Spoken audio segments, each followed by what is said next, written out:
Bom, primeiro de tudo, boa tarde.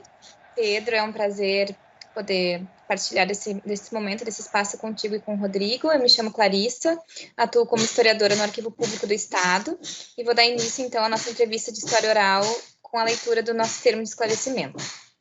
Essa entrevista faz parte do projeto Documentando a Experiência da Covid-19 no Rio Grande do Sul, desenvolvido no Arquivo Público do Estado do Rio Grande do Sul, e tem como objetivo registrar o cotidiano e a experiência subjetiva e profissional relacionada à pandemia e ao isolamento social e as formas como isso tem afetado a população sul-riograndense.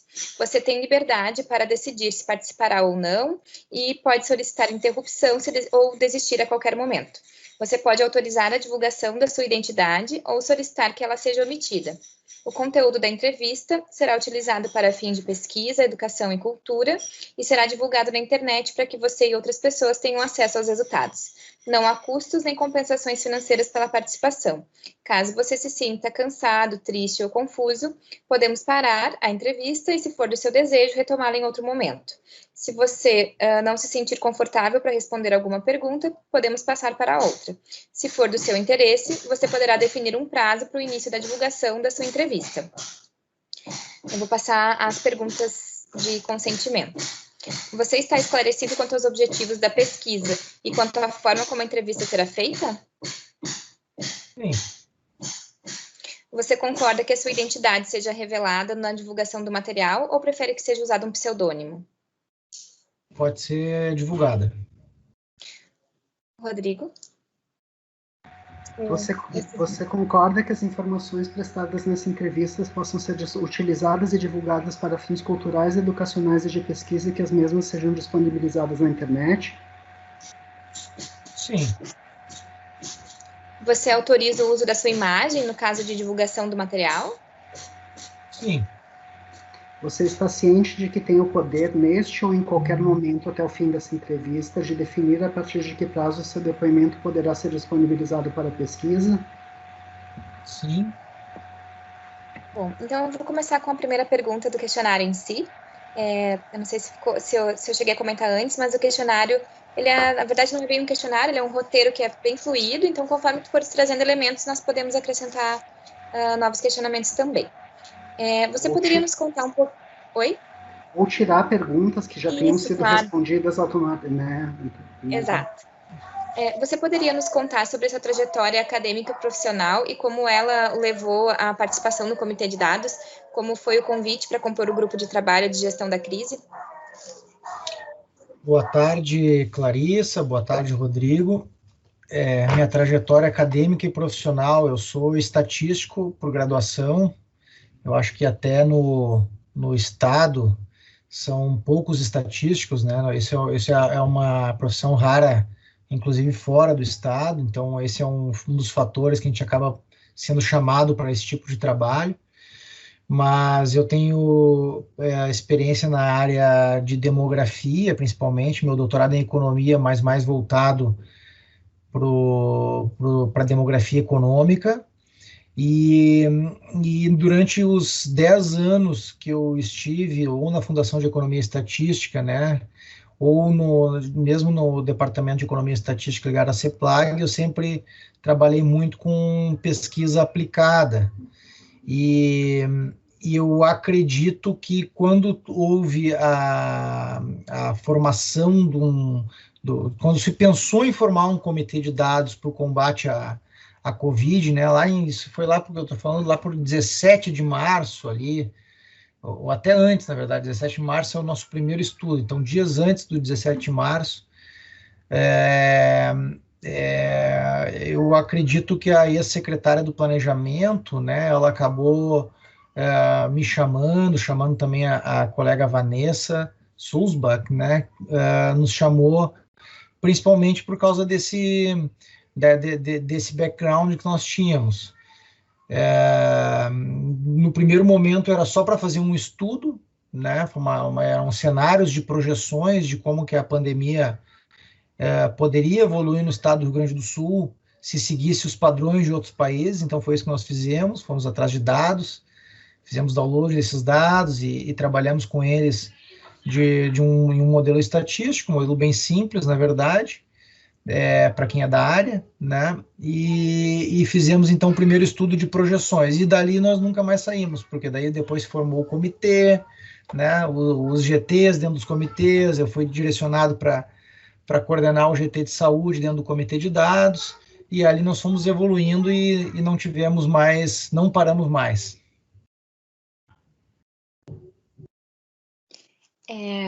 Pensando nesse processo inicial, né, dos nossos primeiros contatos com as informações sobre a pandemia, gostaria que tu relatasse um pouquinho para a gente também em que circunstâncias se deu o teu primeiro contato com as notícias a respeito do coronavírus, primeiramente na China, depois quando ele foi se propagando, né, pela Europa, e como tu considerava o teu nível de informação a respeito disso lá naquele primeiro momento?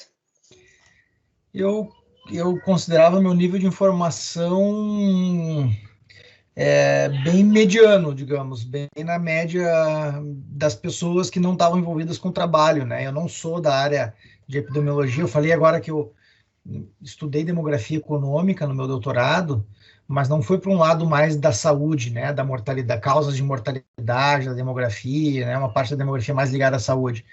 Eu estudei principalmente a parte dos impactos da mudança demográfica na economia, então não foi uma abordagem epidemiológica, longe disso. Inclusive conceitos dentro da epidemiologia não me eram familiares, né, no primeiro momento.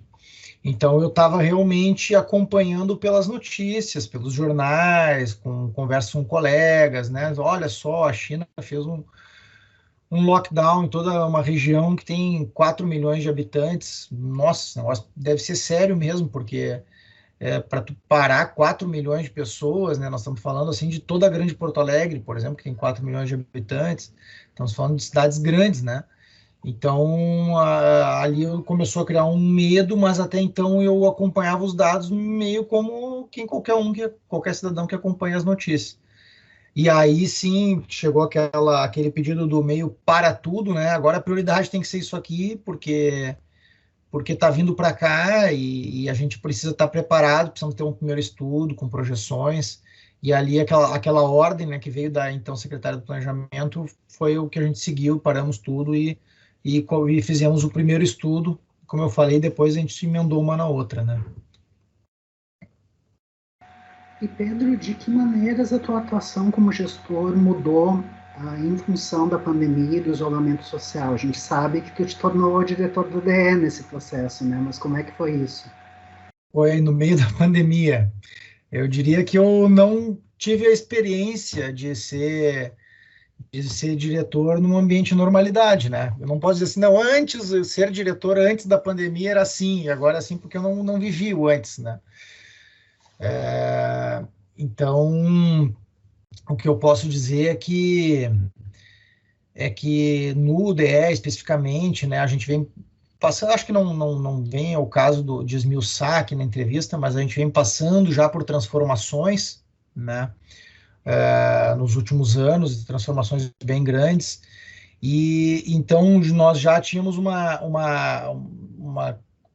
característica de estar remodelando o departamento, né? Mesmo quando eu era chefe de divisão antes de ser diretor. Então era uma discussão no nível de nós vamos fazer tais tipos de atividade, nós vamos ter tais competências, nós vamos atuar aqui em parceria com tais departamentos, como que nós vamos se encaixar dentro da administração direta, né? Porque o quadro do DL é todo formado por servidores da extinta Fundação de Economia e Estatística, que era uma fundação na indireta, né? Então tinha um outro tipo de atuação. Então toda essa discussão estava em andamento quando, além disso, chegou essa ordem de não vamos focar na pandemia, vamos colocar todos os esforços aqui agora, porque isso aqui pode ter um efeito muito grande. E aí eu acabei sendo convidado para ser diretor no meio desse processo, então realmente não foi uma transição de normalidade, como seria a maior parte das transições dentro dos departamentos, foi algo bem corrido mesmo. E Pedro, tu tem alguma impressão assim mais geral, pessoal tua, das transformações da gestão pública de uma forma mais geral, sem ser o DE, né, mas de uma forma mais ampla, nesse período de pandemia? Olha, boa pergunta. Eu acho que quando a gente fala da administração pública, cada setor tem a sua particularidade e é muito diferente um do outro, né? Por exemplo, se a gente falar da área da saúde, a transformação...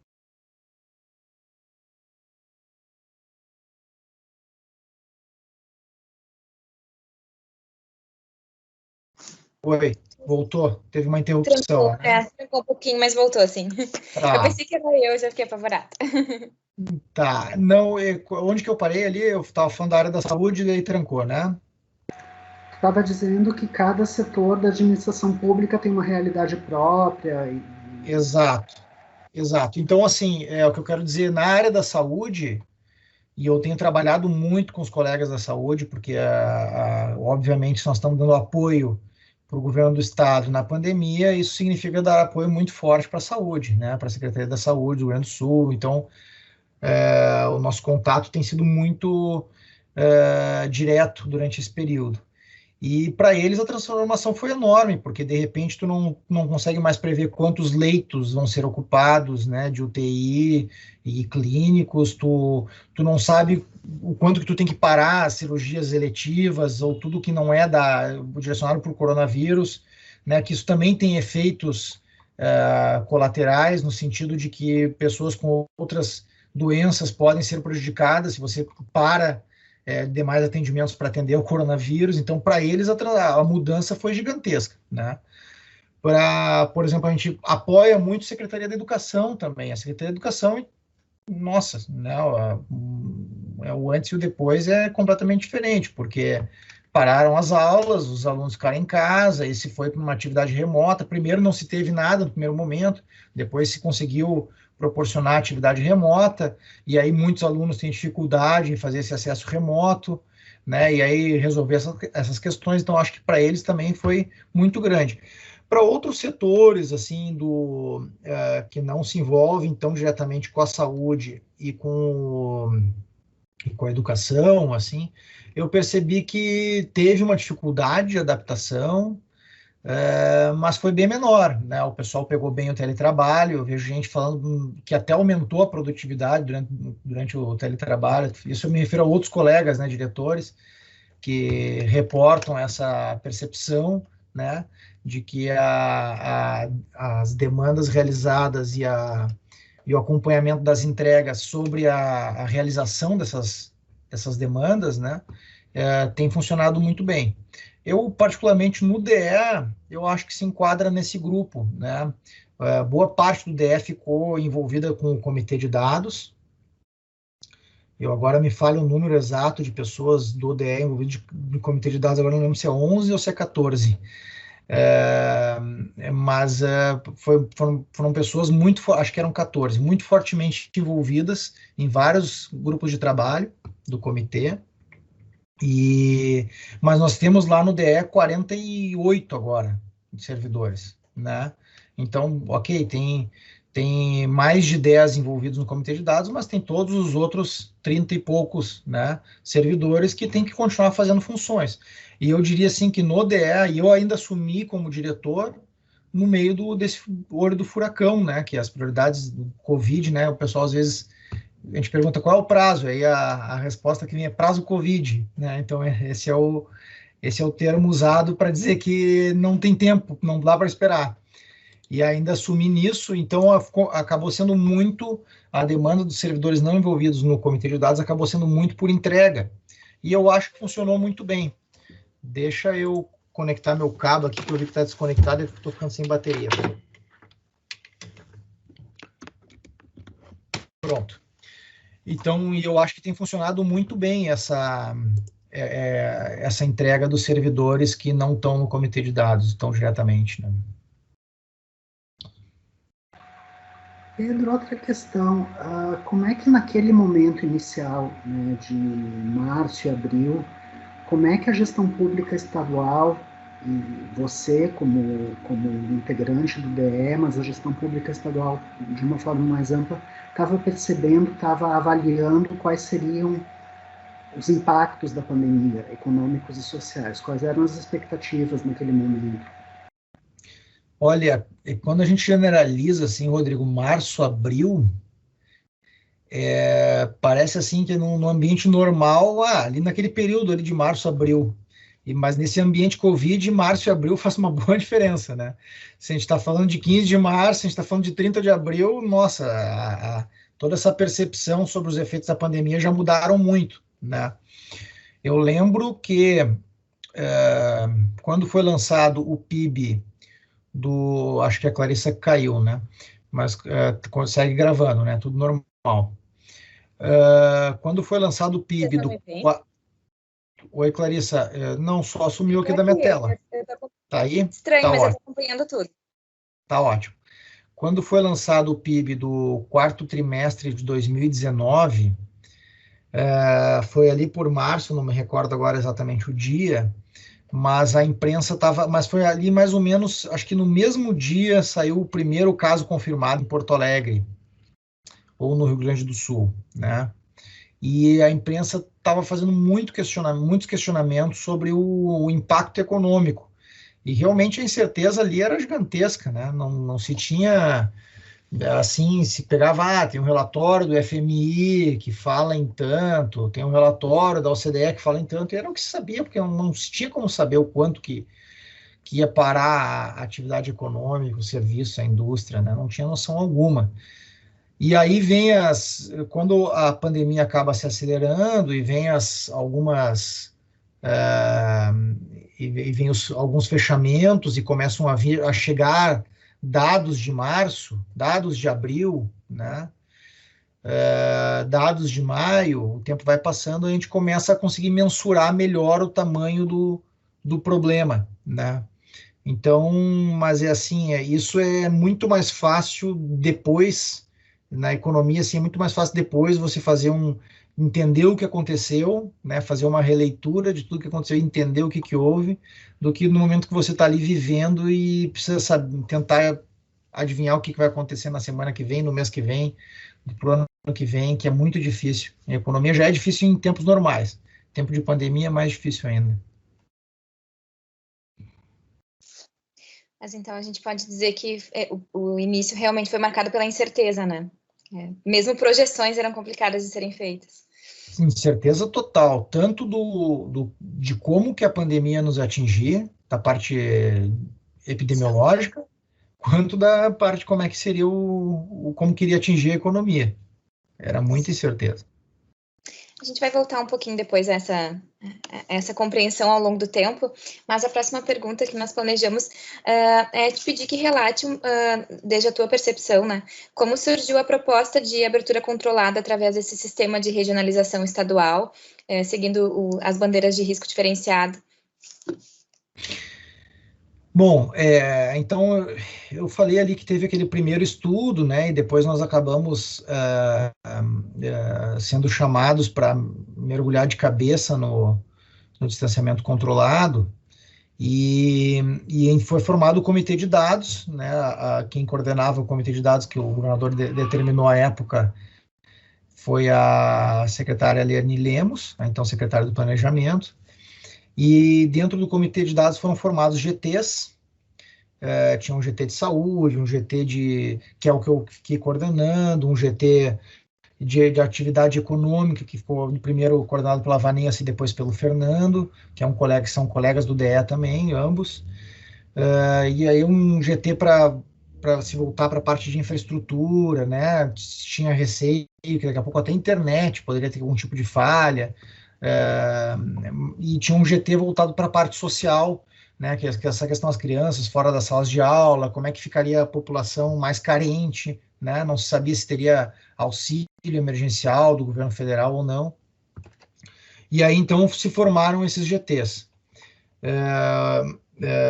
No começo, nós tínhamos reuniões diárias dentro do GT, foram chamados membros externos para participar, então, até uma das professoras que mais colaborou, a professora Suzy Camei, ela foi minha professora na estatística da URGS, muito boa estatística, e ela é professora do pós em epidemiologia, né, na URGS também. Então, nós convidamos ela, o Rodrigo Reis, que foi meu colega da estatística, e hoje é professor da estatística e professor da epidemiologia, E formamos um grupo de servidores do Estado, 2 colegas do DEPLAN que tinham um doutorado em epidemiologia, por exemplo. Fizemos um grupo, um GT com colegas do Estado e com membros externos. Eu citei 2 aí agora, mas fico até com medo de citar e esquecer o nome de pessoas que têm sido super importantes.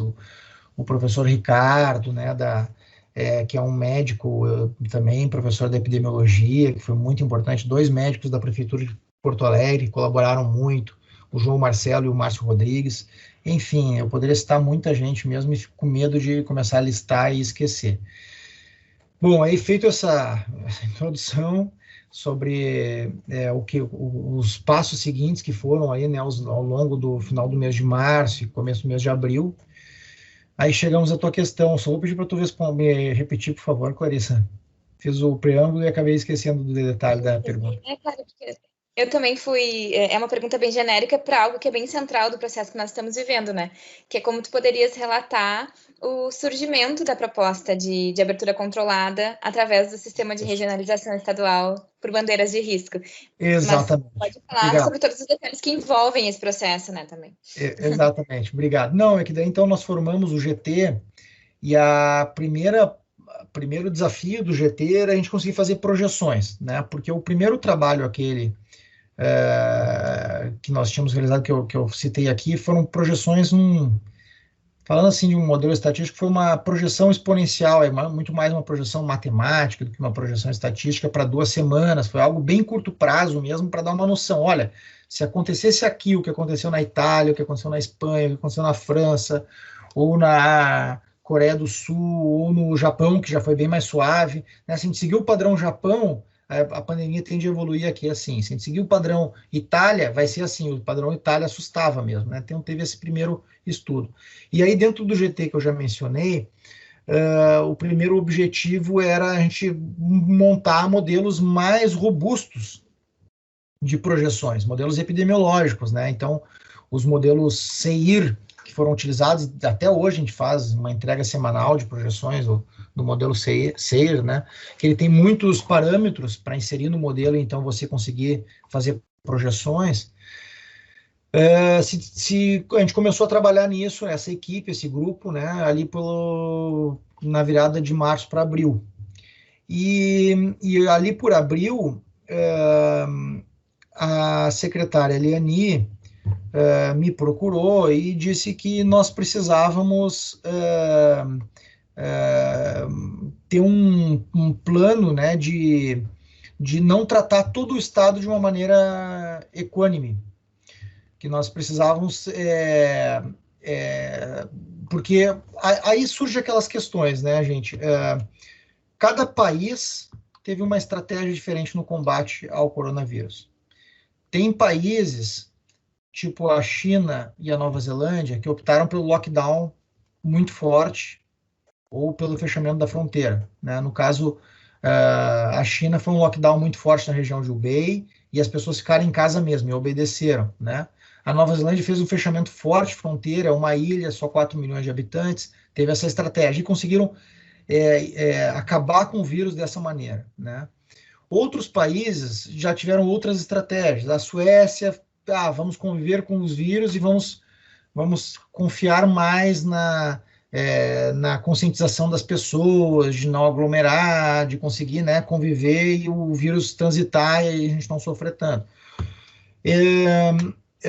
Enfim, quando você é um país, você pode ter uma decisão se você vai fazer um lockdown mais forte, se você vai conviver com o vírus, se você vai fazer algo meio termo. É mais fácil você ter esse tipo de estratégia. Mas quando você é um Estado dentro de um país, né, isso é muito mais difícil. Vamos supor, não, nós somos um Estado e nós vamos fazer um lockdown total e vamos ficar fechados por 2 semanas. Você faz isso e aí você não imprime moeda, por exemplo. Você não consegue distribuir moeda aos mais necessitados. Você não emite dívida. Eu não estou dizendo que se fosse um país do Rio Grande do Sul eu defenderia isso. Eu estou dizendo só que isso não era uma opção, né? Não estou dizendo que eu defenderia isso. Então, como Estado, tivemos aí um visitante. Então, como Estado, nós precisávamos seguir, né, de alguma maneira, não se preocupar só com a saúde e esquecer a economia, e também não se preocupar só com a economia e esquecer a saúde. Era preciso ter regras, né, um modelo inteligente, matemático, estatístico, que nos apontasse onde que a pandemia estava pior e nós tínhamos que impor maiores restrições, e daqui a pouco conseguia dar uma melhorada, uma recuperada nos dados de saúde, e a gente poderia ter um tipo de flexibilização, e isso poderia nos permitir uma convivência melhor nesse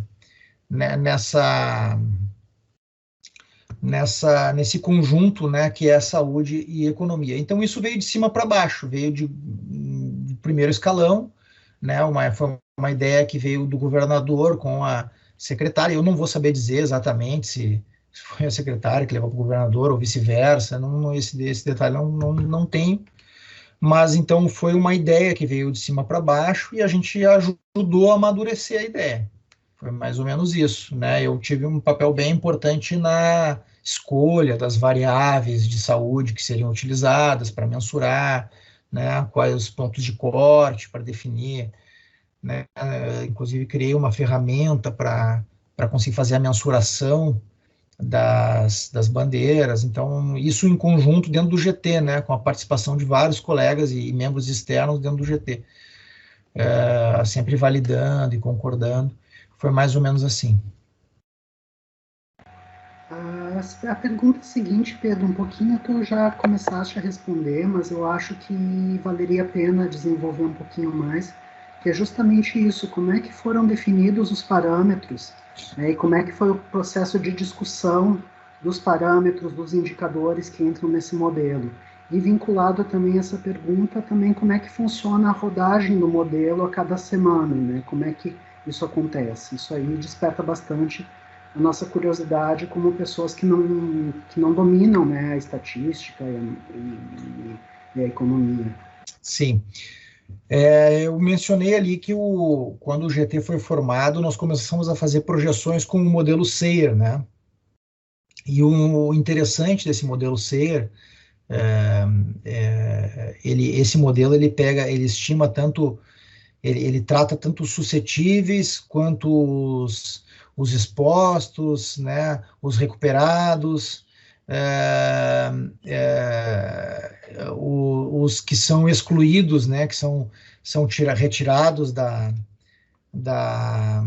porque vem a óbito, né, por essa razão pode ser excluído porque tu vem a óbito ou porque você está recuperado, então você não está mais hospitalizado. Então ele tem todos os parâmetros. E lá no modelo SAIR você tem muitos inputs do tipo tempo médio de internação, o R0 e o RT, que é a taxa de transmissão. O R0 é a taxa de transmissão se você não tivesse nenhuma medida de mitigação. O RT é a taxa de transmissão dada as reduções no R0 devido ao isolamento social, devido às estratégias de mitigação. Então, são muitos parâmetros, eu mencionei aqui alguns. E aí o modelo SAIR, ele te gera projeções. Então, você diz assim, olha, se continuar do jeito que os dados estão nos mostrando, daqui a um mês nós devemos ter isso, né? Daqui a 2 meses nós devemos ter aquilo. E ele te permite fazer projeções otimistas e projeções realistas e pessimistas, né? Os 3 tipos de projeção, né? O meio termo, né? O que eu estou chamando aqui de realista, as otimistas e as pessimistas. E dessas projeções, o interessante disso é que pegando os outputs dessas projeções, né? As saídas que você consegue exportar e trabalhar com os dados, você consegue ver assim, olha, se vier uma onda no cenário pessimista, a gente precisa que o modelo funcione.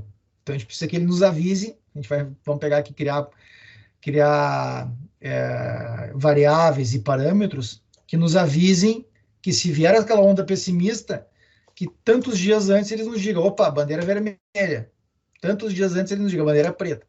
Ao mesmo tempo, esse modelo também precisa funcionar num cenário realista ou otimista, né? Então foi mais ou menos isso. E aí, por tentativa e erro, a gente pegava as saídas desse modelo, nesses vários cenários, e por tentativa e erro, a gente foi tentando fazer de tal maneira montar de tal maneira que as bandeiras se tornassem preditivas. Se estivesse encaminhando tanto se estivesse encaminhando para um cenário mais perigoso, quanto se estivesse caminhando para um cenário mais suave. E aí teve outras coisas também, Rodrigo, Clarissa, dificuldades que nós tivemos, por exemplo, problemas de dados, né? Por que não usa a informação tal, né? Vou dar um exemplo. No começo, na primeira versão do modelo, nós tínhamos uma das variáveis importantes era o número de casos confirmados para cada 100 mil habitantes. E é interessante que aí nós começamos a ver que, por exemplo, o município de Porto Alegre utilizava um sistema de preenchimento diferente dos demais municípios do estado e da Secretaria da Saúde e do Ministério da Saúde. E aí começou a gerar atrasos no município de Porto Alegre, o dado começou a não ficar confiável para Porto Alegre. E começou a gerar também um incentivo, além dos dados não ficarem errados para Porto Alegre, começou a gerar um incentivo aos municípios não fazerem testes, porque onde se testava mais, tu acabava detectando mais e aí escurecia a bandeira porque tu tinha mais casos confirmados. E aí começaram a vir reivindicações dessas regiões que estavam se considerando punidas por terem feito mais, por fazerem mais testes, reivindicações legítimas, né? Porque de fato é um argumento que não dá para ignorar, né? Então nós começamos a pensar como que seria a maneira de contornar o problema. E aí a gente chegou à conclusão que as hospitalizações, que é o número de hospitalizados na última semana, um dado que vem do CEREP Gripe, que também tem problemas, todos os dados têm problemas, tá? Até um dos motivos de a gente usar muitos indicadores, no caso são 11 indicadores, é isso, né? Os dados têm problemas, só que se você trabalha só com um e ele tá enviesado para baixo ou para cima, você acaba tendo problemas no seu modelo. Agora, se você tem vários indicadores, um está certo, o outro está um pouquinho errado para cima, o outro está um pouquinho errado para baixo, eles acabam se anulando e você acaba conseguindo refletir o cenário da pandemia naquela região. Enfim, então a gente teve essas preocupações com os dados também, tá? Que também foi algo que até hoje se discute se o dado tal, a informação tal não seria melhor que tal informação, e aí você tem lados positivos e lados negativos em optar por uma ou outra escolha. Clarissa, não sei se tu tem uma questão, mas eu gostaria de esmiuçar mais um pouquinho uma questão aí que eu fiquei pensando. Como é que foi a discussão, Pedro, do peso relativo dos indicadores e parâmetros relativos à economia e relativos à saúde? Como é que foi um colegiado que discutiu isso? Como é que foi essa discussão? Tu deve estar perguntando, daí não é do modelo que mensura as bandeiras, né? Porque o modelo que mensura as bandeiras não tem economia, tá? Que é onde eu trabalho mais. Ele só tem dados de saúde. Aí depois, na escolha de definição de protocolos e setores que teriam protocolos mais rígidos ou menos rígidos, aí sim também teve uma colaboração, principalmente do GT de Atividade Econômica, que na época a Vanessa agora está em licença maternidade, mas a Vanessa estava como gestora desse GT, e aí foi desenvolvido lá uma análise que fazia essa composição, que é o seguinte, um setor que tem uma importância econômica muito grande e baixo risco, bom, esse é o setor que a gente mais tem que manter aberto, né? Mesmo em bandeira vermelha, vamos tentar abrir o máximo, porque ele tem risco baixo e muita importância econômica. Ao contrário, é o setor que tem pouca importância econômica, não gera empregos, né? Não vai segurar o PIB, não vai gerar arrecadação e tem um risco altíssimo, né? Então foi feita uma composição lá, mas eu acho que seria interessante até ela falar mais sobre como foi esse modelo ali, mas foi para isso, essa parte que tratou, né, de misturar a economia com a saúde foi nessa questão aí de quais setores teriam uma prioridade maior ou menor. Ainda sobre a definição dos indicadores que compõem daí o modelo, né, ao qual tu te dedicas mais. É tudo muito novo. Não havia... Vocês se inspiraram em modelos assim de outros lugares? O que chegava para vocês de estudos do exterior, dos países que já tinham passado, né, por algumas fases, estavam algumas fases na nossa frente nesse sentido? E claro, eu acredito que isso tudo deve estar registrado em estudos. Vocês estão produzindo muita documentação que vai se tornar pública, né, num futuro breve. Mas se tu puder contar um pouquinho para quem for assistir a tua entrevista como uma primeira entrada, uma porta a essa pesquisa, a esse acervo, digamos assim, quais são esses indicadores e como se dava um pouco dentro do GT as discussões para defender um ou outro? Na verdade, nós somos bem pioneiros, viu, Clarissa? Não tinha nenhum outro estado do Brasil que tinha feito ainda. Tanto é que depois do Rio Grande do Sul vem o de São Paulo, por exemplo, e tem boa inspiração no do Rio Grande do Sul, embora eles tenham feito diferente, né, com variáveis diferentes, algumas coisas, mas muita inspiração. E aí vem outros, vem Santa Catarina, e começa a vir vários que a gente foi vendo depois, mas vieram depois, na época a gente não tinha. E mais ou menos, e é até interessante, porque até mundialmente, até mundialmente a gente teve, na França, por exemplo, saiu um mais ou menos junto com o nosso, que também tinha aquele intuito, só que eles foram pegos muito de surpresa, né? Porque o nosso foi feito antes da onda vir, e o deles foi depois do lockdown, uma reabertura. Então à época, era muito pouco. Nós realmente fomos meio pioneiros. Isso aí exigiu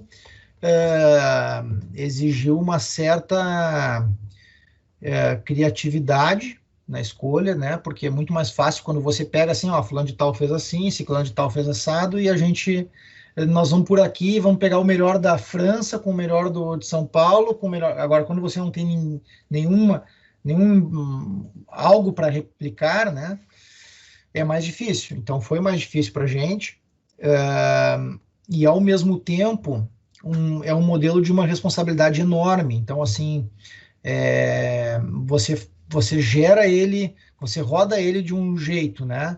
Aí, daqui a pouco, sai um outro, você acha que legal isso que eles fizeram, vamos mudar completamente. Não, você não pode mudar completamente, porque daí isso pode influenciar na vida de muitas pessoas, em setores que podem abrir, setores que não podem abrir. Então, as mudanças elas têm que ser gradual.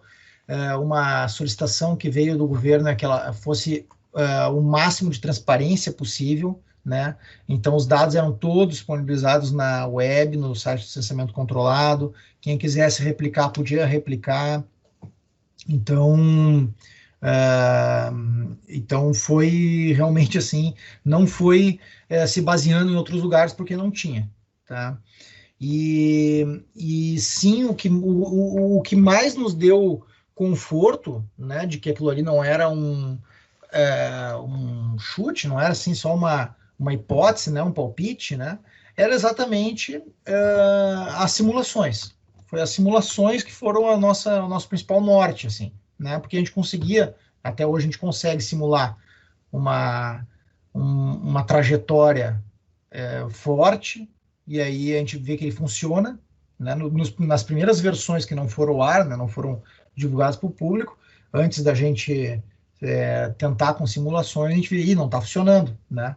Então, foram feitas primeiras versões com eu acho, com palpite, né? E aí se tentava e as simulações mostravam, opa, isso assim, se vier em tal formato a curva da pandemia, nós não vamos detectar, não vai funcionar.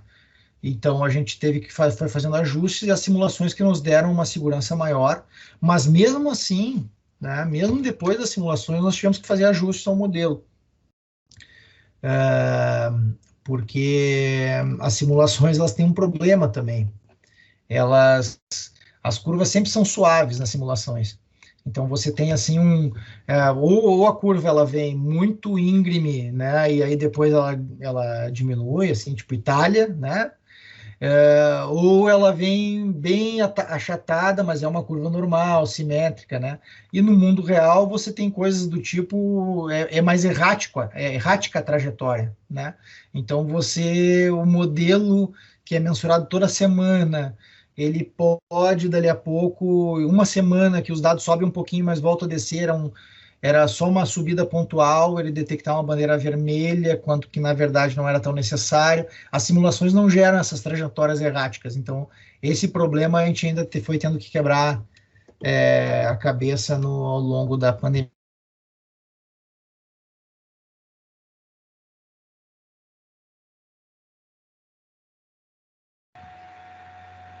Pedro, a gente não está te escutando.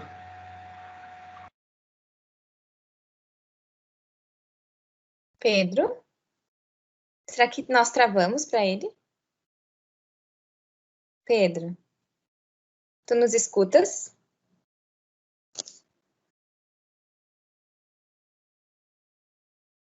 Caio?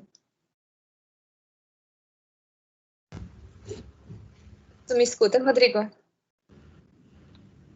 Pedro? Oi, vocês estão vendo? Agora sim. Mas quando tu estava falando sobre as trajetórias erráticas, acho que já caiu de novo. Tu desligou, Rodrigo? Não desliguei nada. Tá gravando, inclusive. Será que a gente avisa ele que temos que desligar e voltar de novo?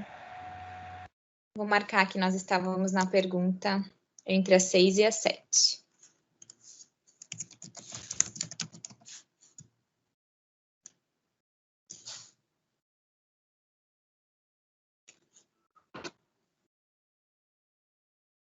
Ele está online no WhatsApp.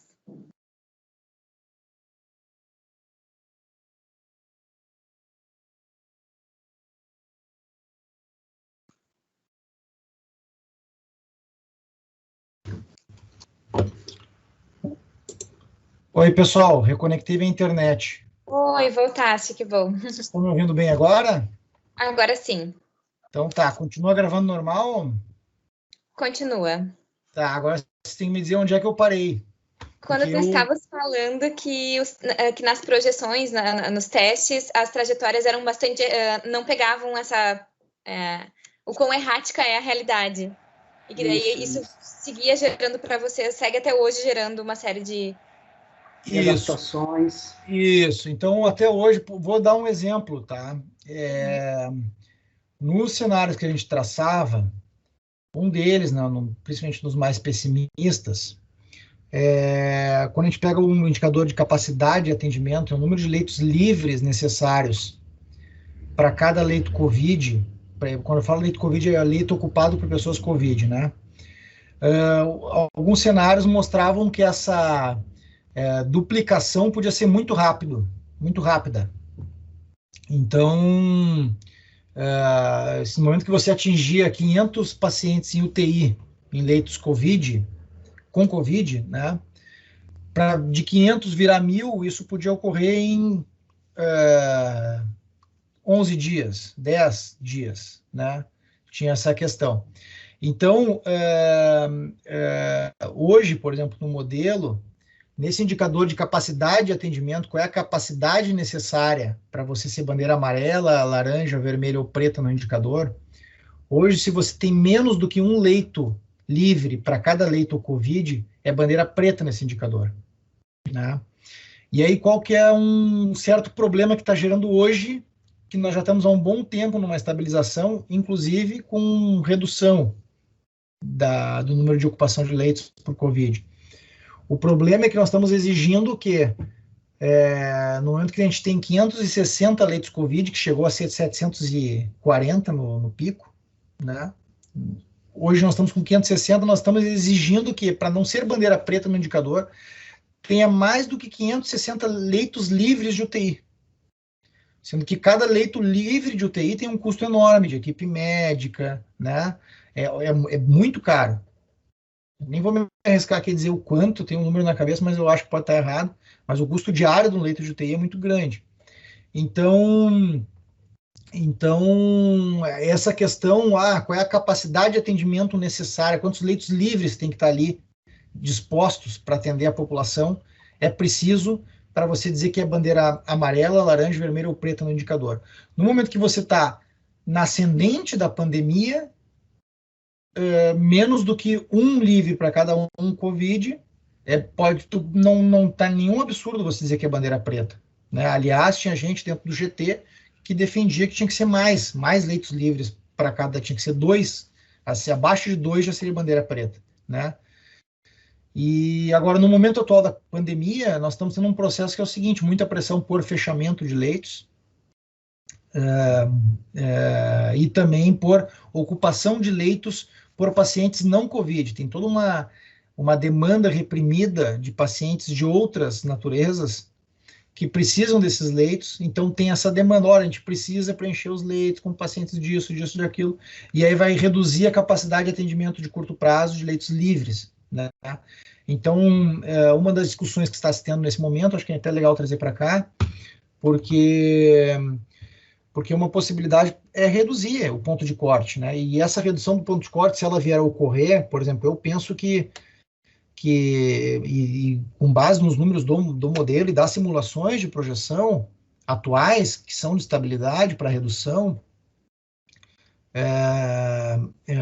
para ser mais do que meio leito livre para cada leito ocupado por paciente COVID, já seria o suficiente para não ser bandeira preta, para ser uma bandeira vermelha no indicador, que hoje está exigindo mais do que 1.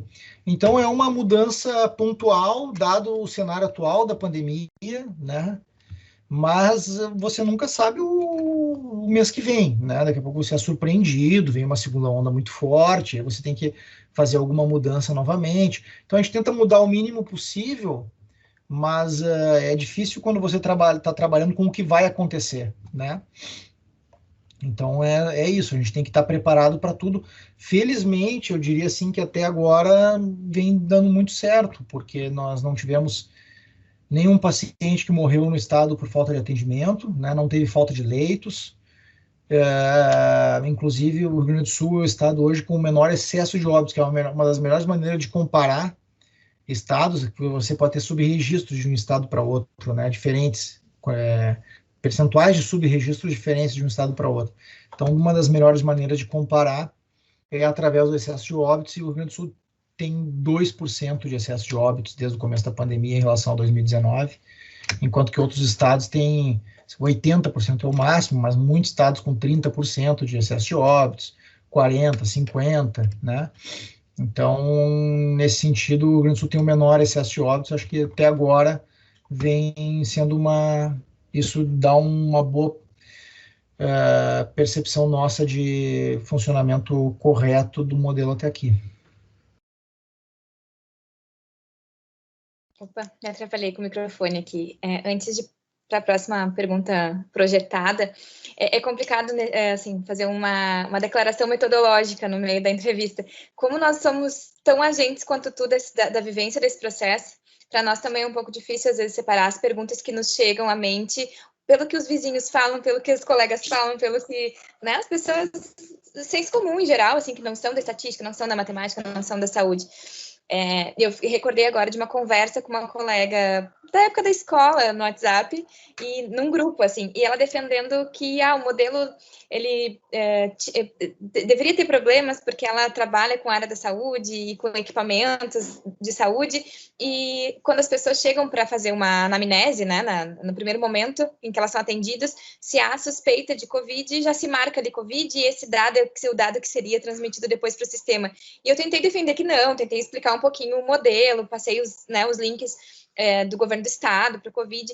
Então, eu fico pensando até que ponto seria interessante tornar claro como é esse processo, esses dados que consideram leito Covid e leito geral, e se existe uma mudança, como se pode jogar ou não com esses leitos Covid em relação aos leitos em geral, ou o modelo é estático nesse sentido? Cada cidade tem X leitos, um percentual de leitos Covid para um percentual de leitos gerais, e isso não muda? Nós temos problemas nos dados, tá? Lá no começo, a gente pensou em separar, tá? Vamos trabalhar somente com leitos livres para atender Covid, que estão numa ala Covid, né? E aí a gente teve dois grandes problemas. Primeiro, esse é um problema de fato, que era difícil fazer essa separação, né? Um retorno que a gente teve lá da Secretaria da Saúde, Porque, porque toda a parte de todo o envolvimento de fornecimento de dados foi uma correria em março e abril, né? Então, um formulário que é muito utilizado hoje para fazer o acompanhamento da pandemia, que todos os hospitais preenchem, o governador lá em março para abril botou muita pressão nos hospitais para preencher. Eles dizem quantos leitos tem de UTI livres, quantos tem ocupados, quantos leitos clínicos tem livres, quantos leitos clínicos tem ocupados, etc. Ocupados por pacientes Covid, ocupados por pacientes não Covid. Esse formulário foi montado ali em março, abril. E tinha-se a percepção de que não podia ser muito grande o formulário, porque sob o risco dos hospitais não preencherem ou preencherem mal, e também se ele tivesse perguntas muito difíceis que os hospitais não soubessem responder, né, que a pessoa que preenche no hospital não soubesse responder, né, que é uma pessoa ali designada naquele dia para preencher, poderia distorcer. Então, daqui a pouco tem um hospital que tem uma ala que ela não é nem Covid nem não Covid, ela é um meio termo. E aí um hospital preenche de um jeito, o outro preenche do outro. Então, tinha essa preocupação no começo. Era um problema de informação. E a outra questão é que a Secretaria da Saúde passava para a gente que é o seguinte, não, tem leitos que não são em alas não Covid, mas se a pandemia vier com força forte, nós vamos transformar elas não Covid em ala Covid, né? Você vai lá e transforma, desloca o leito, desloca a equipe médica. Então, se você tem algumas centenas de leitos, né, 500 leitos que podem ser não Covid, mas eles são potenciais para atender Covid se precisar, se a coisa apertar. Então, a gente não fez essa separação. Quando eu falo em leito livre para cada leito Covid, até é importante assim que talvez tenha ficado mal entendido a minha fala anterior. É assim, a cada leito livre, não importa se ele é em ala Covid ou não, para cada leito ocupado por um paciente Covid. Essa que é a relação, né, da capacidade. Então, tem hoje no Rio Grande do Sul mais de 600 leitos livres e tem 560 pacientes, leitos de UTI livres, né, e tem mais de 560, em torno de 560 pacientes em UTI com Covid no estado do Rio Grande do Sul. Então, essa relação, né, porque a gente sempre pensou de forma exponencial. Então, se aumentar 50%, bom, aí vai para 800, se for para 800, a gente tem capacidade de atendimento, né? Então a capacidade de atendimento sempre foi essa relação, leitos livres, não importa se é ala Covid ou não, para leitos ocupados por pacientes Covid. Mas assim, a questão da tua amiga, Clarissa, eu não vou entrar no detalhe da forma de preenchimento, né? Porque existe sim, né?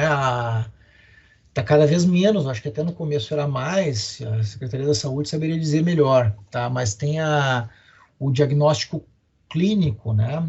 Então, assim, o parente é confirmado com um teste PCR, aí o marido da mulher está com todos os sintomas, né? Mas ele não faz o teste, eles confirmam, né, dessa forma, sem ter feito o teste. No começo era até mais comum.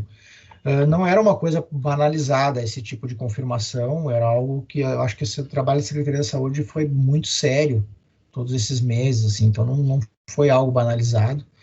Mas problemas do tipo uma região está confirmando mais, está testando mais, está sendo menos rigorosa para fazer essa confirmação, outra região está mais, e aí você pode ter diferenças entre as regiões. Esse é mais um dos motivos de a gente trabalhar com vários indicadores, e também foi uma das questões que nos preocupou, a questão de utilizar casos confirmados. Eles hoje no modelo só um indicador que utiliza, que é um indicador ativo sobre recuperados. Todos os outros não utilizam mais casos confirmados há muito tempo. Não vou saber dizer o mesmo, acho que lá por maio foi essa mudança, se parou de usar o número de confirmados por diversas razões. O aumento de testes, principalmente testes rápidos, né? A gente pensou, não, nós vamos parar de usar testes rápidos, usar só RT-PCR, mas daí podia ter uma redução de PCR por causa da chegada dos testes rápidos em larga escala. Enfim, tinha diferença entre regiões, aí vai lá uma prefeitura, faz um programa legal de testagem, testa todo mundo, né? E aí tem bandeira vermelha porque deu muitos confirmados. A outra região não se preocupa, não testa, não faz nada, e aí tu não detecta e não dá bandeira vermelha para aquela região. Então tinha essa preocupação em questão dos incentivos e da comparabilidade entre as regiões, né?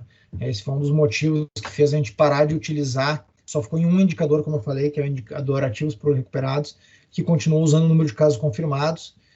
A gente começou a entender o dado das hospitalizações, seja que vem de um sistema que é o CIVEP, que os hospitais preenchem, seja o dado que vem desse formulário que eu mencionei antes, que os hospitais começaram a preencher ali por março, abril, né, que foi um sistema novo, feito bem rápido para eles preencherem todos os dias.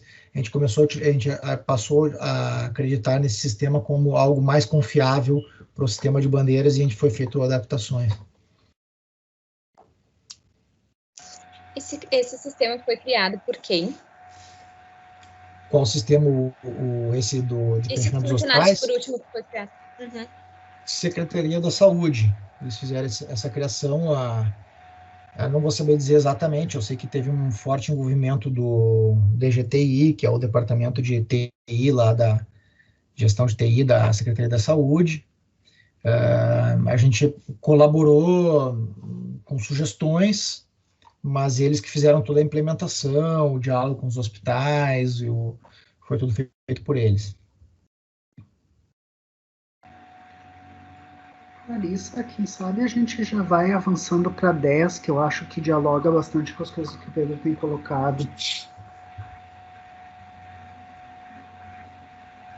Tá fechado o microfone. Tá fechado o microfone. Desculpa.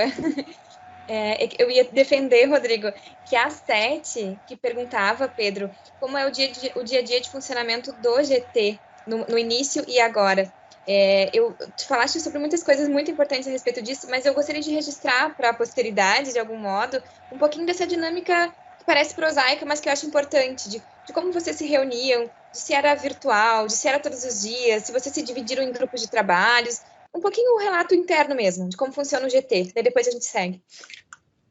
Então, no começo, nós tínhamos reuniões diárias,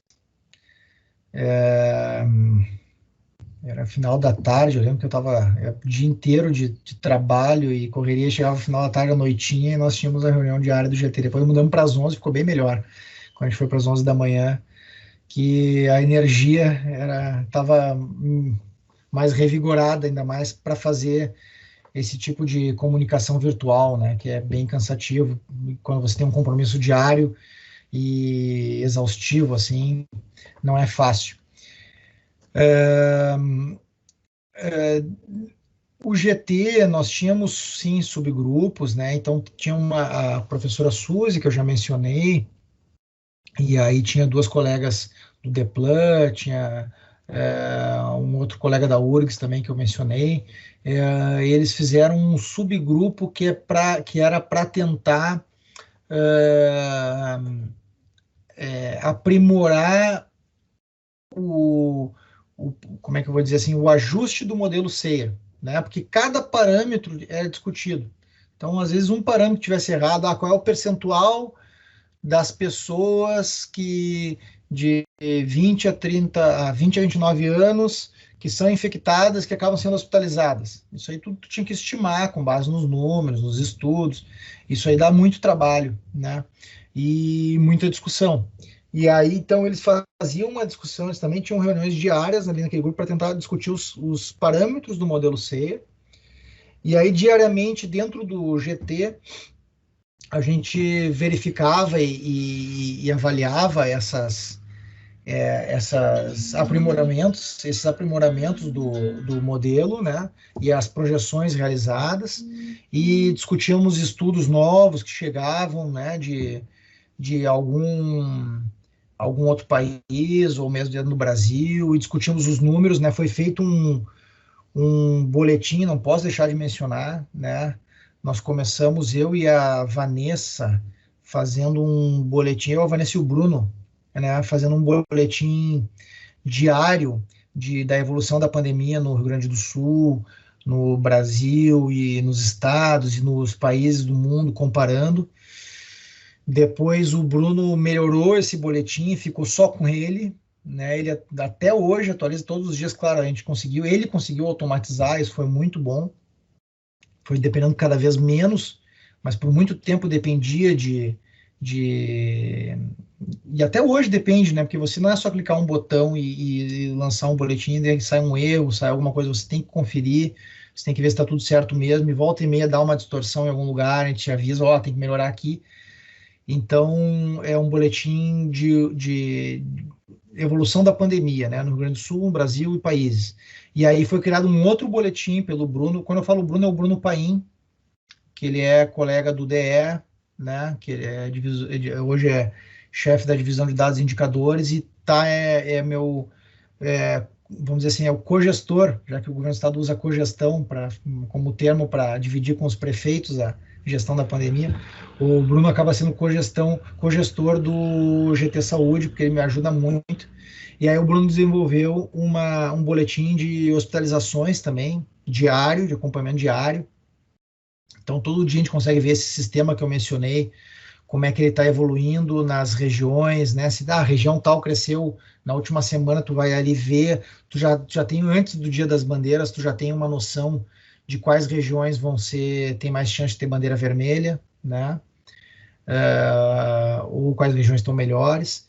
Então, o GT, cada um desses boletins, ele foi, de forma muito forte, discutido dentro do GT. Então, o boletim de hospitalizações, qual que é o melhor formato? Será que ele tem que ser assim, tem que ser assado, tinha que ter uma análise tal? Olha esse estudo aqui externo que traz tal coisa. A gente podia fazer um recorte bem parecido para disponibilizar no boletim. Então, esses boletins diários, os dois, foram fruto também do GT. Eu diria que o autor é o Bruno, principalmente, porque ele botou a mão na massa, mas as sugestões, as discussões foram muito fortemente feitas dentro do GT. E depois também o Bruno lançou um boletim quinzenal, que também foi debatido dentro do GT, né, que ele tem um outro recorte diferente. Então, foram produtos, informações que vão sendo trazidas, que são discutidas dentro do GT. E no começo eram reuniões diárias, principalmente porque a onda não tinha vindo ainda. Então, aquela questão de qual seria o tamanho da onda, né? Se fosse tipo a Itália, era algo muito devastador. Se fosse tipo a Espanha, França, Reino Unido e Amazonas, né? Para não falar só do exterior, né? Se for Amazonas, o estado do Amazonas aqui foi muito forte a onda, né? Foi gigantesca. Rio de Janeiro, né? Ou se a gente conseguia ter algo mais suave, como acabou acontecendo. Não foi algo fraco, né? A gente tem que dizer, mesmo com tudo que poderia ter sido de pior no Rio Grande do Sul, foi uma doença grave. Se a gente for ver, ela chegou a botar ao mesmo tempo, simultaneamente, 742 pessoas na UTI no estado. Não é pouca coisa. Mas o estado do Rio Grande do Sul, né? Alguns críticos, mas o estado do Rio Grande do Sul sempre teve 100% de ocupação no inverno. Sim, mas tinha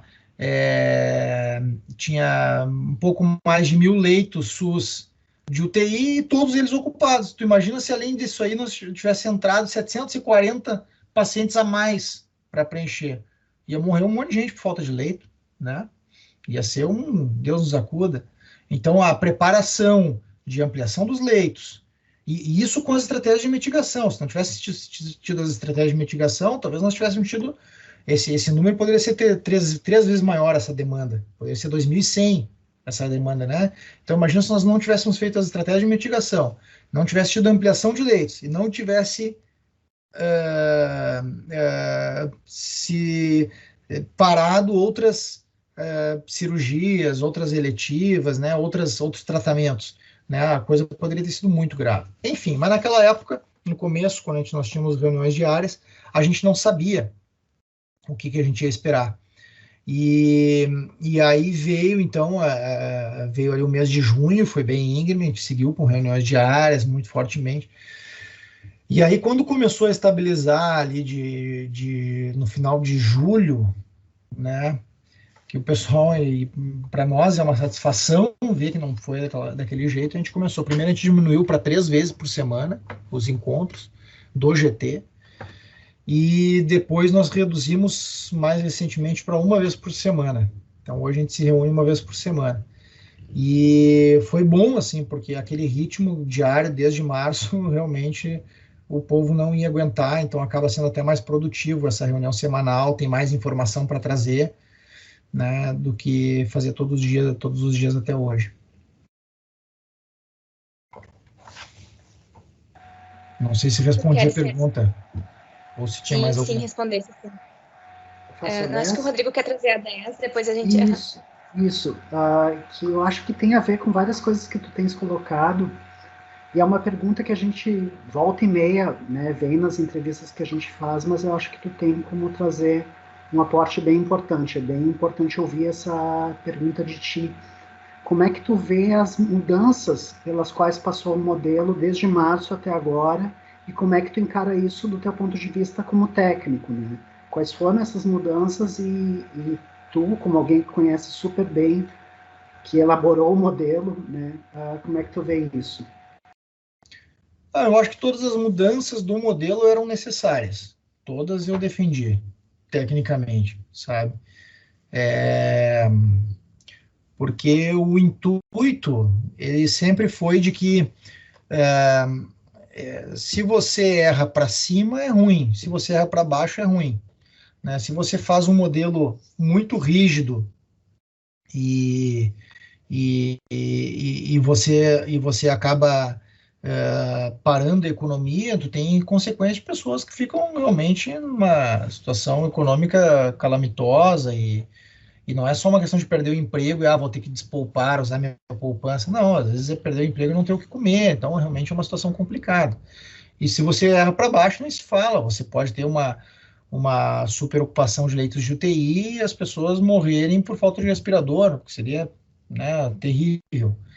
Então, realmente a tentativa é de não errar. Só que quando você faz os cenários possíveis, você tem um cenário otimista e um pessimista. E aí, como é que você sabe qual que seria o cenário aqui se você não fizesse nada? Você não sabe, né? E aí, então você diz, bom, vamos se preparar para tudo que é cenário. Se a curva vier a milhão, né, ou um termo mais, né, se a curva vier de uma forma muito íngreme, nós estamos preparados. Se a curva vier de uma forma suave, nós estamos preparados também. Então você vai vendo. E aí começa a vir a curva e a gente começa a ver assim, opa, a taxa está crescendo, mas a taxas menores, né? Tudo leva a crer que vai estabilizar. Então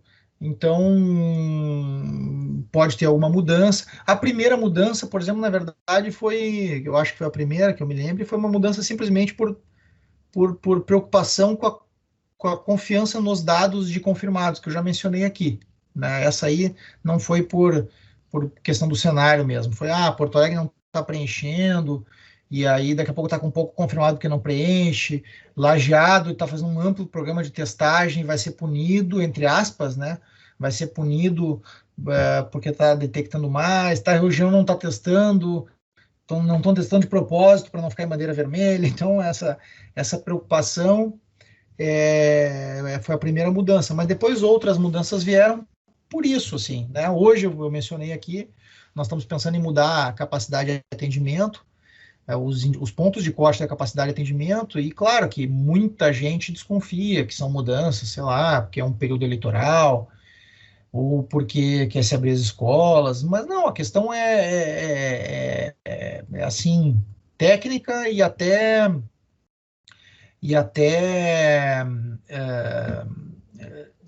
vamos dizer assim, prática, né? Qual é a capacidade de atendimento que a gente precisa para nos botar num conforto maior, dado que nós estamos num processo de redução, processo de estabilização, e as projeções não mostram uma explosão, né?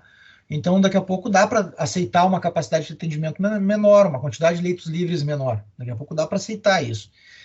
E aí, daqui a 2 meses, vamos dizer que aconteça de vir uma segunda onda, né? E aí a coisa começa a vir aquele formato e começa a preencher os leitos, e daqui a pouco a gente tem que dizer, olha, governador. A gente vai ter que voltar para aqueles patamares antes lá, porque realmente veio uma segunda onda muito forte. Então, eu acho que, assim, às vezes é melhor você mexer no modelo, e eu, por mim, até mexeria mais, viu? Por mim, poderia se mexer toda semana, sempre avisando antes, para não parecer que está fazendo conta de chegada, né? Ah, semana que vem nós vamos mudar tal coisa, e aí não sabe quais regiões serão beneficiadas ou não por isso. Mas, assim, a preocupação de, não, a gente tem que mexer pouco, porque senão parece que fica mexendo o tempo todo, né? Mas a verdade é que é muito difícil você acertar a realidade num modelo feito lá em março, que você não sabe qual vai ser a trajetória, o que vai acontecer, não sabe o que esperar, e aí você acertar na mosca é muito difícil. E, ao mesmo tempo, eu acho que não dá para ter apego com o modelo, sabe? Eu, de minha parte, não tenho nenhum carinho especial, um apego, alguma coisa assim, que eu diga assim, não pode mudar o modelo, porque senão vai estragar aquilo que a gente fez. Eu acho que o intuito é você errar o mínimo possível. Então, se você, como eu falei, se você erra para cima, você prejudica muita gente, as pessoas não podem trabalhar, tem problemas do tipo, ou as crianças não vão para a escola.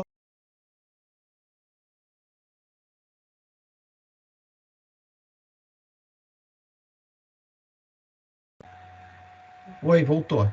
Voltou.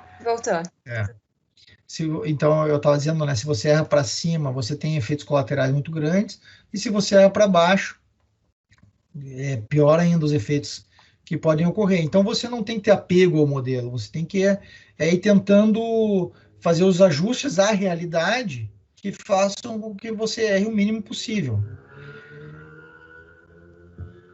Acho que é isso. Sim, o Rodrigo perguntou bem, acho que tu respondeste bem, pensando um modelo matemático que roda, né, que faz rodar as bandeiras e vai dizer os graus de risco, mas também tem essa dimensão do modelo de distanciamento controlado enquanto política pública, e que também teve algumas grandes alterações. Acho que as duas principais foi, primeiro, a partir do momento em que o sistema passou a acolher, me fugiu a palavra, desculpem. Os recursos, obrigada. Os recursos de prefeituras e associações regionais, e depois, quando foi introduzido o conceito de cogestão, como isso essa perspectiva de mudança que inclui o diálogo político com a sociedade, que é inerente, né, necessário, e que é mediado pelo gabinete de crise, assim, como isso chega para vocês enquanto técnicos, como esse diálogo se dá entre técnicos e políticos, claro que, né, tentando fazer uma separação mais geral, mas todos influenciamos nos dois lados, digamos assim. Sim. Não, eu posso dizer aqui, não é nenhuma tentativa aqui de fazer um agrado, assim, ou algo do tipo, mas é uma realidade mesmo. Eu me surpreendi positivamente com a capacidade do governador, assim, analítica com os números, sabe? É algo que, pelo menos, eu não esperava, assim, de alguém que estivesse nesse cargo, assim, que ele fosse esmiuçar os números, querer olhar o que está acontecendo naquela região, se está mais grave lá, se não está. E uma das coisas que aconteceu é que como eu falei, a confiabilidade dos dados, ela não é 100%, né? E começou a se ter a percepção, né, do governador, né, de que não ia ter uma explosão, né? Às vezes você tinha uma subida forte de uma semana para outra numa região, e aí depois você tinha um arrefecimento, uma estabilização naquela região nas semanas seguintes. E aí, às vezes, você fazia um fechamento, né, uma restrição econômica, e aí o governador percebia que daqui a pouco daria para ter esperado um pouco mais, para ter feito aquela forte restrição econômica. E a percepção, assim, de que por mais que você tenha 11 variáveis e você ajuste o modelo daqui, ajuste o modelo de lá, você conseguir chegar numa classificação que você diga, essa classificação está perfeita, não tem dúvidas, né? Ela é difícil. Inclusive com informações que são das regiões. Vou dar um exemplo, assim. região tal ficou com bandeira preta no indicador de capacidade de atendimento. Eles tinham uma capacidade baixíssima, tá? O modelo é mensurado na quinta-feira. E aí chegou no gabinete de crise a informação de que a região estava aumentando em 50% o número de leitos naquela semana, né? Então, foi mensurado na quinta e na terça estaria aumentando em 50%. O modelo não levava isso em consideração. Quantos leitos vão ser abertos nessa semana? Até porque você não tinha confirmação. Mas o governador tinha essa informação de que a capacidade estava grande. Então, se eles continuassem naquele crescimento que foi na última semana, com essa nova realidade de capacidade, daria para crescer o número de leitos mais 3, 4, 5 semanas, para daí ter um estouro, né, naquela região. Ou seja, teria que crescer por muitas semanas ainda. Então o governador pensa, não, então vamos fazer o seguinte, vamos dar um voto de confiança, entre aspas, né? Vamos esperar mais uma semana para ver se vai se confirmar o que aconteceu na semana passada naquela região, e não vamos fechar agora ainda, não vamos dar bandeira vermelha agora ainda, para ver o que ocorrerá. E muitas vezes se mostrou certo isso, né? Essa informação mais completa que, eu estou falando de 11 variáveis no modelo, mas quando você pega a informação assim, quantos leitos vão abrir, né? Ou pacientes de fora, é outra informação que a gente começou a contabilizar depois, em determinado mês que eu não lembro qual, aliás, não sei se foi julho, mas até ali nós não contabilizávamos pacientes de fora. É uma determinada região, estava com bastante leito livre, e aí recebia um monte de pacientes Covid de outra região, e aí dava bandeira vermelha. E aí ela conseguia mostrar no gabinete de crise, não, na verdade não é aqui o problema, é que a gente abriu o hospital para outra região, a regulação nos pediu, né, e a gente abriu o hospital, então dos nossos 18 pacientes, 11 são de fora, e se você tirava aqueles 11, ela não seria bandeira vermelha, né.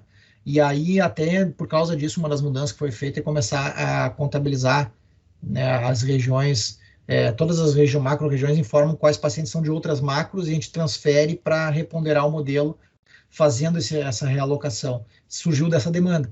Então, é uma coisa assim, se a gente pegasse, não, mas o modelo deu bandeira vermelha e não tem mais discussão,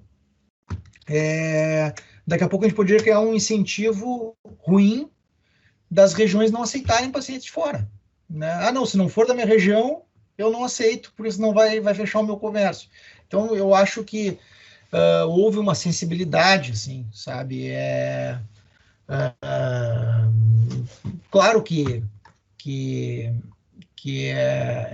não quer dizer que todas as reversões eu tenha 100% concordado. Ah, não, tá certo, essa região virou...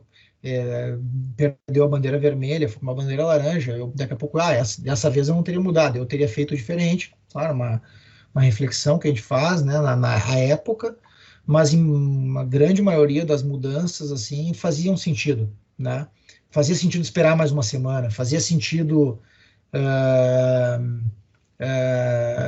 levar em consideração a informação nova que chegou, que vão abrir leitos, ou que os pacientes são de fora, e esperar mais um pouco. Então, nesse contexto, eu acho que foi uma junção de um modelo exato, com variáveis que têm as suas qualidades, mas têm os seus problemas, porque não tem uma base de dados perfeita, uma informação perfeita. Então, foi uma mistura, assim, dessa parte do modelo exato, com uma abertura, com uma subjetividade com base em muitas outras informações que não tem como a gente listá-las, né?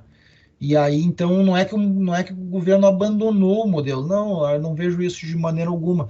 Eu vejo que o modelo virou a primeira informação necessária. O que ele está nos dizendo? Está nos dizendo isso. Bom, então agora vamos olhar com lupa, e aí com lupa você tem muitas outras informações, né? E aí foi se buscar essas informações de lupa.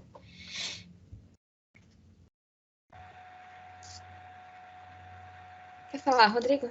Não, eu estava pensando que de repente a gente já deve estar meio cansativo para o Pedro. A gente, não sei se tu tem mais algumas perguntas para fazer, senão depois a gente já encaminharia para o final, né? Não sei o que tu acha. Talvez a gente possa só mencionar quais eram as perguntas que não foram lidas, digamos assim, para ver se ele quer acrescentar alguma coisa a respeito. Isso. Eu posso lê-las. Porque realmente... Falei demais, né, pessoal? Não, é porque realmente... Realmente eu acho que está sendo uma entrevista super rica, assim, né? E eu acho que a gente pode fazer desse jeito, Clarissa. Tá bem. É que a gente tem cuidado, Pedro, porque tem dado em torno de 1h30 e nós não queremos te exaurir também. Então, é mais em respeito a ti, mas está excelente. Eu acho que está trazendo muitas informações importantíssimas.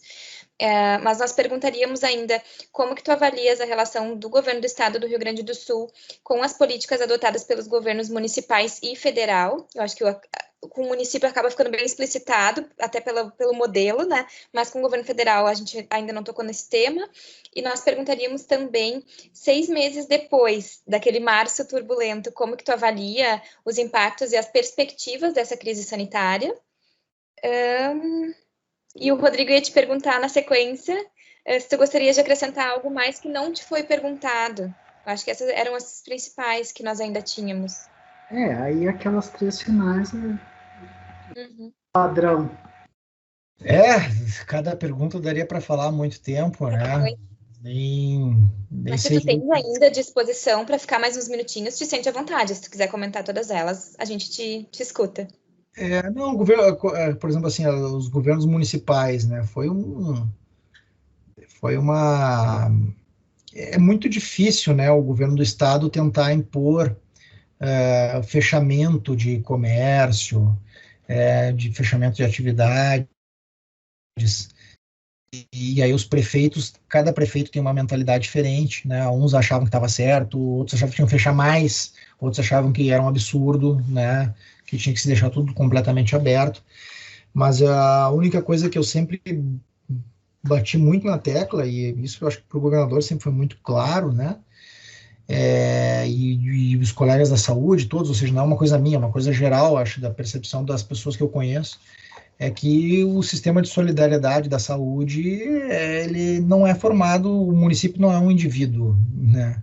O sistema de solidariedade você tem que pensar em blocos, né? Então, por exemplo, assim, o que adianta o município vou pegar 2 municípios bem colados, assim, né? Vamos pegar Lajeado e Estrela. O que adianta daqui a pouco o município de Lajeado ser super restritivo? Eu estou dando aqui esse exemplo mais pela proximidade, não estou listando como sendo o comportamento dos municípios, né? Só porque geograficamente me veio na cabeça porque são bem próximos, né? Colado no outro. Mas poderia ser Porto Alegre e Canoas, né? Qualquer exemplo desses. Então, o que adianta um município de Porto Alegre, por exemplo, ser super restritivo? E, na verdade, Porto Alegre e Canoas nem é um bom exemplo, porque Canoas tem hospital, tem rede de UTI muito forte, é uma referência, né? Agora, Viamão não tem hospital, não tem, ou tem, desculpa, tem UTI, mas são poucos leitos, são uns 10, eu acho. Alvorada, se eu não me engano, não tem, né? Então você pega, o que adianta Porto Alegre ser super restritivo e esses municípios vizinhos serem super abertos, abrirem tudo, permitir festa noturna e o que quer que seja. É muito complicado, né? Então você tem que conseguir fazer os municípios agirem em bloco, né? E nesse sentido, até a cogestão, falando um pouquinho da pergunta anterior, ela não me pareceu uma das coisas que eu achei importante da cogestão, que eu acho que ficou legal, é que os municípios têm que estar unidos, né? Tem que ter no mínimo 2/3 da assinatura dos prefeitos pedindo aquilo. Porque o brabo é se tu, prefeito da tua cidade, se tu vai lá e abre tudo, só tem vantagens. Porque todos os outros fecham tudo, né? Fazem isolamento, a economia da tua cidade não para, então você não perde o desenvolvimento econômico, não perde os empregos, e ao mesmo tempo, se precisar de hospital, você tem, porque os leitos estão disponíveis das cidades vizinhas que pararam. Então, o incentivo para a cidade em si agir por conta própria é muito grande, né? Então, nesse sentido, a exigência de gestão em bloco dos municípios foi boa, a cogestão acho que chegou no momento que estava, né, que você tem que compartilhar a gestão realmente, mas ela exigiu essa união dos municípios, que eles têm que estar de acordo quanto àquele protocolo adotado, né? Então acho que isso foi o mais importante, que não poderia cada município vizinho, cada um agir de uma maneira. E com a União eu sei muito pouco, viu? Eu me envolvi muito pouco, eu sei que a União teve muito, disponibilizou muitos recursos para ampliação de leitos, que foi grande, então foi importante nesse sentido, mas eu acabei não me envolvendo nessas trocas com a União, não saberia responder. E aí eu não sei, foram muitas perguntas, Clarissa, eu não vou, acho que é... Talvez tu pudesse nos comentar um pouquinho, para talvez finalizar, né, se tu achar por bem, essa questão da perspectiva, porque a gente falou de que lá no começo era tudo muito incerto, e agora a gente tem falado que o modelo vai se ajustando e que tem a ver com a realidade. Hoje, já falando de uma possível segunda onda, tu trouxeste mais de uma vez esse elemento para tua fala. Como vocês têm pensado desde o GT a perspectiva da crise sanitária? E como tem se preparado para isso, né? Sim, a verdade é que a gente não tem certeza, né? Por exemplo, assim, se tu quiser ser otimista, a vacina chega antes da segunda onda, né? Então a gente vai reduzindo agora gradualmente, fica estável, vai reduzindo, e a segunda onda que poderia vir lá em março, antes disso chega a vacina, então você resolve em dezembro, janeiro, fevereiro. O governo de São Paulo está falando em 40 milhões de doses para dezembro, né? Outros falam e tem outros cientistas que trazem informação de vacina só depois do meio do ano que vem. Então, são informações diferentes, assim, né? E, bom, se não vier a vacina e nós tivermos que conviver com isso e vier uma segunda onda, eu acho que pelo menos a gente já tem um aprendizado, né? As pessoas já têm máscara, o uso da máscara está mais do que provado na sua eficácia. As questões de higiene, de pessoal, isolamento. Então, eu acredito que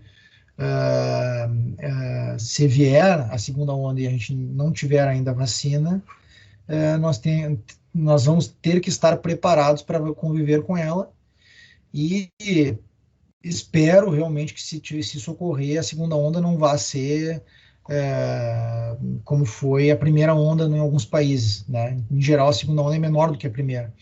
Então, mas pode acontecer da segunda onda vir mais forte. Vamos dizer assim, na primeira onda as pessoas se cuidaram. Na segunda onda as pessoas não aguentam mais, né? Então não se cuidam nada e aí vem uma segunda onda muito forte. Pode acontecer. O modelo acho que vai continuar estar funcionando.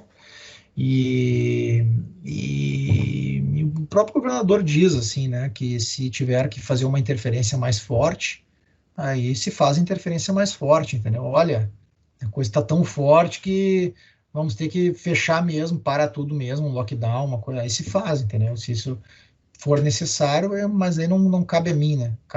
Eu posso no máximo indicar o governador, mas é uma decisão dele, né?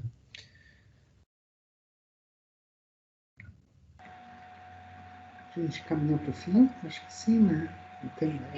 Só reforçando se tem mais alguma coisa que tu queiras registrar que nós não te perguntamos e que tu achas importante. Isso, e também tu dizer, Pedro, por que tu te dispuseste a participar dessa pesquisa, da nossa entrevista, né? Isso é outra coisa que para nós também é um registro importante. Tá. Não, uma coisa que eu ia falar para vocês, assim, que até eu vou desfazer uma coisa que eu disse ali no começo. Se desse para ir para a web essa entrevista, depois da pandemia, eu preferia, agora, nesse momento, tá? Porque uma das coisas que eu, como pesquisador, tentei evitar muito foi a exposição, sabe? Eu deixei mais para a Liani, que é a coordenadora do comitê de dados, né? E antes era secretária, depois continuou como coordenadora, para o governador. Eu tenho tentado, ao máximo, não dar entrevista sobre o assunto, e não é porque eu não gosto de dar entrevista, mas realmente, assim, eu acho que hoje as pessoas estão com tanta...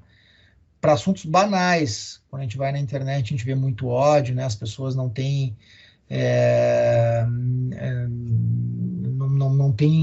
não tem nada que as impeça de fazer um discurso de ódio na internet.